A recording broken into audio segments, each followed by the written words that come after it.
يرثها إن لم يكن لها ولد فإن كانت اثنتين فلهما الثلثان مما ترك وإن كانوا إخوة رجالا ونساء فللذكر مثل حظ الأنثيين يبين الله لكم أن تضلوا والله بكل شيء عليم۔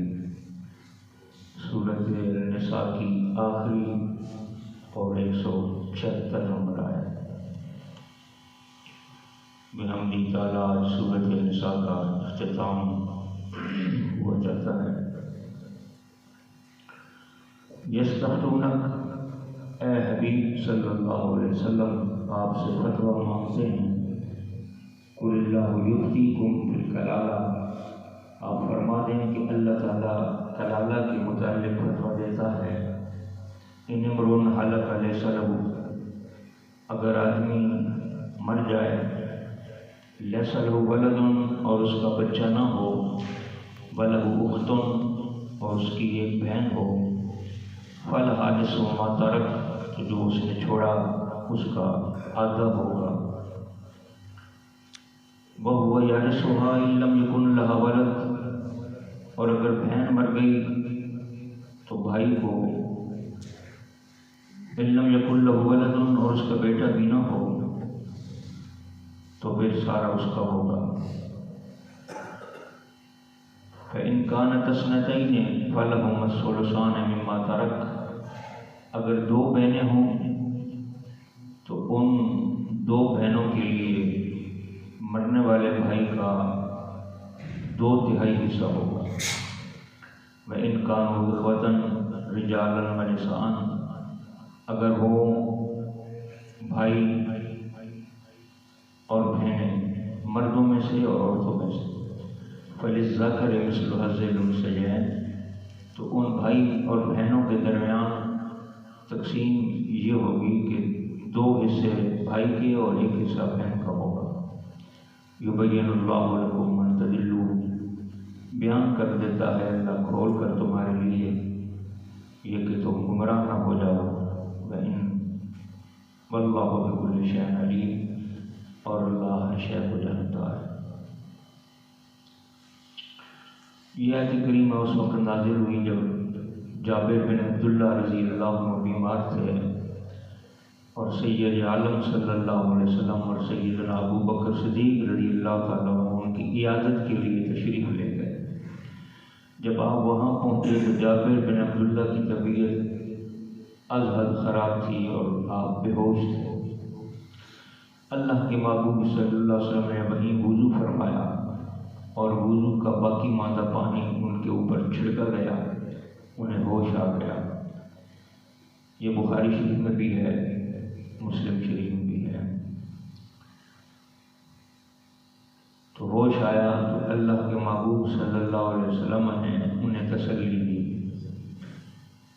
لیکن انہوں نے گفتگو کا آغاز کیا کہ یا رسول اللہ، میں مال چھوڑے جا رہا ہوں، میری ایک بہن ہے، تو اس کے ترکے کا کیا بنے گا؟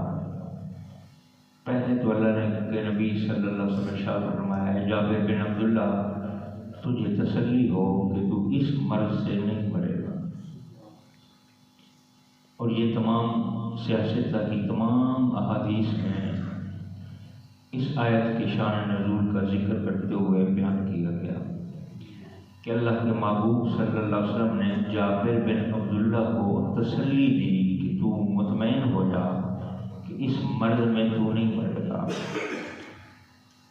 تو اس کا مطلب ہے کہ اللہ کے نبی کو کسی کے مرنے کا بھی علم ہوتا ہے، اور پھر وہ جس مرض میں مرے گا اس کا بھی پتہ ہے کہ یہ کون سی مرض میں مرے گا۔ اسی لیے تو آپ اس بارے میں فرما رہے ہیں کہ تو اس مرض میں نہیں مرے گا۔ تو پھر یہ آیت کریمہ بھی نازل ہو گئی کہ اے محبوب آپ سے کلالہ کے متعلق فتویٰ پوچھتے ہیں۔ کلالہ کہتے ہیں اس مرد کو جس کا نہ ماں باپ ہو اور نہ ہی اس کی کوئی اولاد ہو، ایسی صورت میں مرنے والے کو عربی یا قرآن کی لغت میں کلالہ کہا جاتا ہے۔ فرمایا کلالہ کے متعلق آپ سے پوچھتے ہیں، اللہ یفتیکم فی الکلالہ، اللہ خود فتویٰ دیتا ہے کلالہ کے متعلق۔ اور فتویٰ کہتے ہیں کسی مسئلے پر حتمی فیصلہ کن بات کر دینا، اس کو فتویٰ کہا جاتا ہے۔ مسئلہ اور ہے، فتویٰ اور ہے۔ جیسے عام مسئلہ پوچھا جاتا ہے، پھر ایک فتویٰ پوچھا جاتا ہے۔ مسئلے اور فتوے میں یہ فرق ہے۔ مسئلہ عام مسئلہ ہے، جس طرح پوچھا جاتا ہے اسی طرح اس کو بیان کر دیا جاتا ہے۔ اور جو فتویٰ ہوتا ہے، فتویٰ میں ایک تو یہ ہے کہ اگر وہ کسی دو معاملات کے درمیان، دو فریقین کے درمیان مسئلہ ہو تو دونوں کے بیان لینا یہ ضروری ہوتا ہے، ایک طرف سے فتویٰ نہیں ہوتا۔ مثلا کی طلاق دے دیتا ہے تو طلاق دینے والا آ جائے اور وہ کہے جی مجھے فتویٰ چاہیے کہ میں نے اپنی بیوی کو طلاق دے دی، تو فتویٰ نہیں ہوگا۔ یہ مسئلہ بتا دیا جائے گا کہ ایسا تو نے طلاق دی ہے تو ایسی ہو جائے کہ بات ختم ہو گئی، یہ تو ہے مسئلے کی بات۔ پھر وہ کہے جی مجھے فتویٰ چاہیے۔ فتویٰ وہ تحریراً بھی ہوتا ہے، تقریراً بھی ہوتا ہے، تحریراً بھی، اور زیادہ اطلاق اس کا تحریر پہ ہوتا ہے۔ تو وہ اس وقت تک اس کو لکھ کر نہیں دے سکتا فتویٰ کوئی مفتی، جب تک کہ وہ عورت کے بیان نہ آ جائیں کہ اس نے مجھے طلاق دی ہے یا ان الفاظ میں دی ہے۔ اس کے بیان اور ان کے بیان لینے کے بعد پھر گواہوں کو طلب کیا جائے گا کہ اوپروں کا کون گواہ موجود ہے، اگر نہیں ہے تو پھر ان پر کسی حلف کی صورت میں اس کے بیان کا لمحہ کر کے اس پر پھر جو مسئلہ تیار کر کے لکھ کے دیا جائے گا پھر وہ فتویٰ ہے، یعنی فریقین کے بیان کے بارے میں۔ تو اللہ فتویٰ دیتا ہے، وہ پوچھ رہے ہیں، اللہ فتویٰ دیتا ہے۔ کیا فتویٰ دیتا ہے؟ فرمایا ان امرؤ ہلک لیس لہ ولد، اگر آدمی مر جائے اور اس کا بچہ بھی نہ ہو، باپ بھی نہ ہو، وَلَهُ أُخْتٌ، فقط ایک بہن ہو، مرنے والے کی فقط ایک بہن ہو، تو اب ترکہ تقسیم کیسے ہوگا؟ فَلَهَا نِصْفُ مَا تَرَكَ، جو اس نے چھوڑا اس سب میں سے آدھا بہن لے جائے گی۔ وَهُوَ يَرِثُهَا إِن لَّمْ يَكُن لَّهُ وَلَدٌ، اور اگر بہن مر گئی، بہن کلالہ ہے اور اس کا فقط ایک بھائی ہے، تو وَهُوَ يَرِثُهَا، وہ اس کے سارے ترکے کا مالک ہو جائے گا۔ بہن آدھے کی، بھائی سارے ترکے کا مالک ہو جائے گا۔ جبکہ إِن لَّمْ يَكُن لَّهَا وَلَدٌ، یعنی وہ بہن مرنے والی جس کا بیٹا بھی نہ ہو، باپ بھی نہ ہو، کلالہ ہو۔ وَإِن كَانَتْ اثْنَتَيْنِ فَلَهُمَا الثُّلُثَانِ مِمَّا تَرَكَ، اب بچی دو بہنیں، مرا بھائی، صرف دو بہنیں ہیں، اب ان کا 2/3 حصہ بہنوں کو مل جائے گا ترکے میں سے۔ وَإِن كَانُوا إِخْوَةً رِجَالًا وَنِسَاءً، اور اگر بھائی ہے، مردوں میں سے بھائی بھی ہیں، وَنِسَاءً، اور بہنیں بھی ہیں، یعنی یہ قرآن حکیم اپنی شارٹ کٹ گفتگو فرما رہا ہے۔ ویسے ترتیب کے لحاظ سے تو یوں چاہیے تھا وَإِن كَانُوا إِخْوَةً أَوْ أُخْتًا یا وَأُخْتًا نِسَاءً وَرِجَالًا يُوهَبُونَ، لیکن كَانُوا إِخْوَةً بیان کرتے ساتھ ہی رجالا وَنِسَاءً ذکر کر کے بھائی مرد اور عورتیں، تو اب عورتیں تو بھائی نہیں ہوتی، بجائے بہنیں ہوتی ہیں، لہذا اس نساء سے مراد وہ بہنیں ہی ہیں، یعنی بھائی ہوں اور بہنیں ہوں، 2 سے زائد ہوں، بھائی بھی اور بہنیں بھی، تو پھر اس کی تقسیم کا طریقہ کار یوں ہوگا کہ آدھا حصہ بہن کو ملتا جائے گا اور پورا حصہ بھائی کو ملتا ہے، یعنی بہن کی نسبت سے فللذکر مثل حظ الانثیین، مرد کی نسبت عورتوں کو آدھا اور عورت کی نسبت مرد کو دگنا ملتا جائے گا، پھر جتنے بھی ہوں وہ سارا اسی طرح کا تقسیم کیا جائے گا۔ یبین اللہ لکم ان تضلوا، یہ اللہ تعالیٰ تمہارے لیے بیان کر دیتا ہے تاکہ تم گمراہی سے بچو، گمراہ نہ ہو۔ اس کا مطلب یہ ہے کہ وراثت میں گڑبڑ کرنا گمراہی کا باعث ہے۔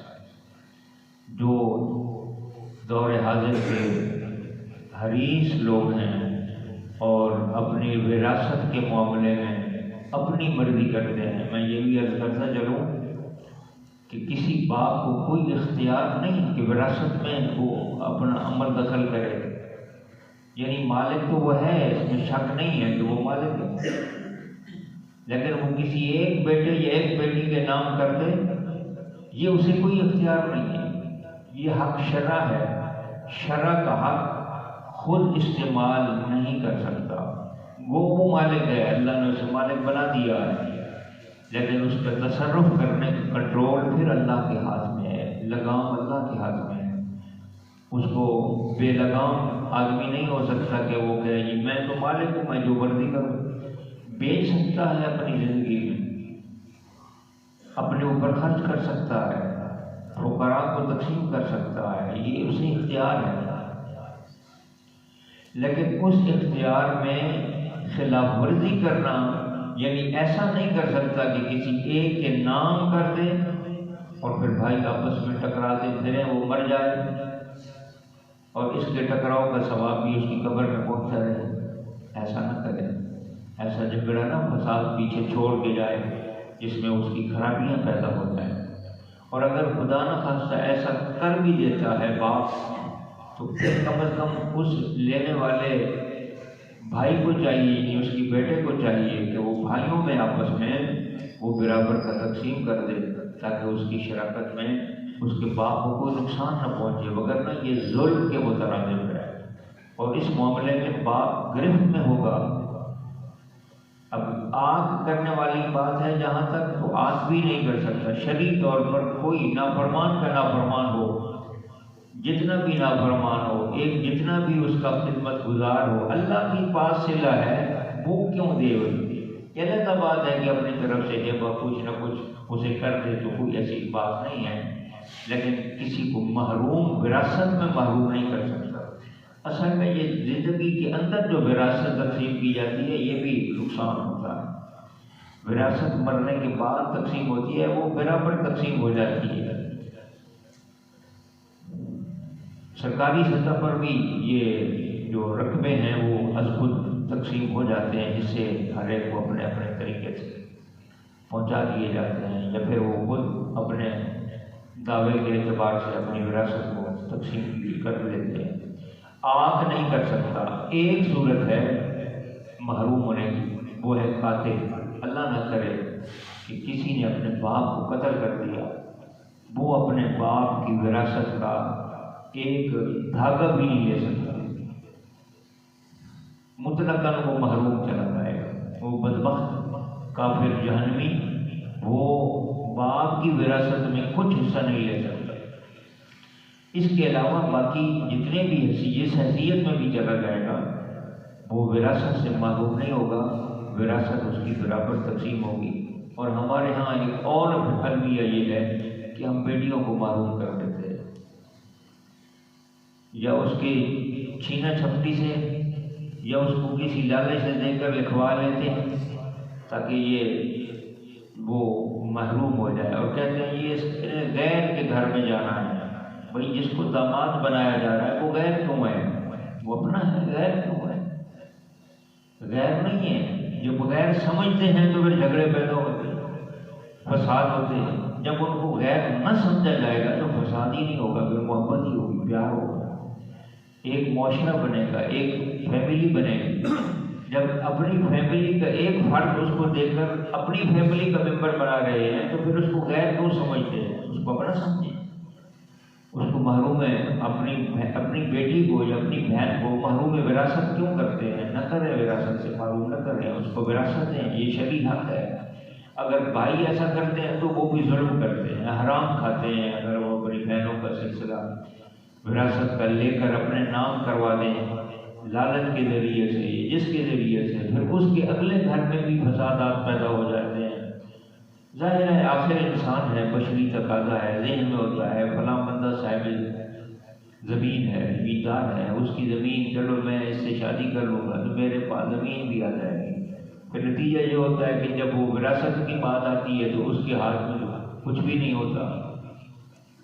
تو جو نظریے کے ساتھ اس سے شادی کی جاتی ہے وہ تو ہوتا کچھ نہیں ہے، پھر نتیجہ خرابی ہوتی ہے، فسادات ہوتے ہیں، جھگڑے ہوتے ہیں۔ تو ایسا نہیں ہونا چاہیے کہ کسی بہن بیٹی کو یا کسی بیٹے کو وراثت سے محروم کر کے کسی ایک کو زیادہ دیا جائے۔ یہ فتنہ ہے، یہ فساد ہے، یہ گمراہی ہے۔ اسی لیے اللہ فرما رہا ہے یبین اللہ لکم ان تضلوا، کلالہ شخص کی وراثت بھی اللہ تعالیٰ نے بیان کر دی ہے، اس سے بھی کسی کو محروم نہیں کیا۔ اور جو خود صاحب اولاد ہے یا جس کے ماں باپ موجود ہوں تو وہ مر جائے، یا جس کی اولاد ہے ہوتے ہیں، تو پھر اس کے باوجود اگر وہ اپنی وراثت میں گڑبڑ کرے تو یہ تو کوئی یقین گمراہی ہے۔ اللہ